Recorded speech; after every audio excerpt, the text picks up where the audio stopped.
Pete Mangione with your live Pinpoint Doppler 12 Futurecast. All right, locally, the forecast looks terrific for the next several days. So let's start with the tropics. Things getting very busy. We have Gaston, a tropical storm. The new update from the National Hurricane Center shows Gaston winds of 70 miles per hour. Now, this is expected to go to the west and then bend to the north, so not expecting to be an impact for us. This one we'll have to watch more carefully, not necessarily for local interest, but certainly for places near the Caribbean and especially into Florida.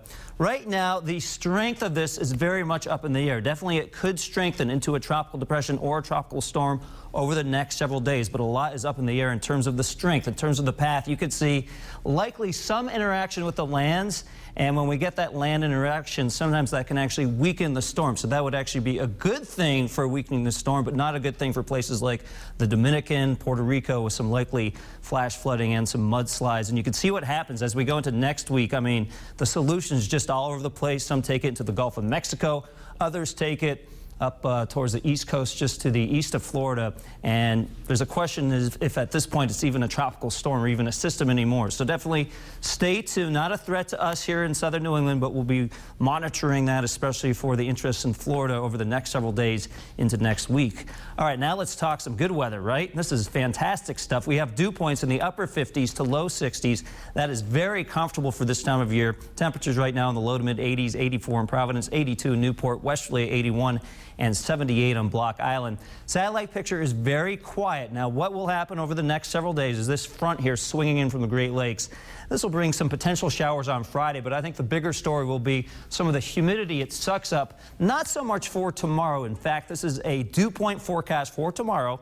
Not temperatures, but dew points, and you can see tomorrow dew points in the mid-60s, so a tick higher than what we're seeing today. You'll notice the mugginess a little bit, but it's on Friday where you're going to notice it more. You can see these dew points then into the low to mid-70s ahead of that cold front. But then once that front sweeps all this stuff out of here, we're talking about low humidity again for Saturday and Sunday. So a nice weekend on the way. In the meantime, temperatures rising into the mid to upper 80s this afternoon, around 86, 2 o'clock in the afternoon, 83 at 5 p.m. A very comfortable evening to be outside. Mid 70s with mostly clear skies. And at the beach, on average, we'll be in the low 80s with mostly sunny skies. And for the weekend, the beach Futurecast also looks really nice. 81 on Saturday, maybe a few late developing sea breezes knocking you back down into the mid to upper 70s, but I think we can handle that. Then on Sunday, warm and dry, temperature right around 80 degrees with sunshine. So in the 7-day Futurecast, again, tomorrow and Friday, temperatures don't change all that much, but you'll notice a difference in terms of humidity, especially on Friday. Some scattered showers possible, but I think most of Friday actually ends up rain-free. Weekend, once again, looking great, low to mid 80s inland, and then on Monday and Tuesday, we have potentially a few showers, humidity increasing a little bit, but a lot of uncertainty on that part of the Futurecast as well. It could get a little muggier around here as we go into next Monday and Tuesday. Of course, you can take the Futurecast with you with the Pinpoint Weather app. You can find out instructions on how to download that from our website at WPRI.com. But definitely some nice weather around here for the next several days. Yeah, it's awesome. All right, thank you, Pete. Now in stories coming up new tonight, starting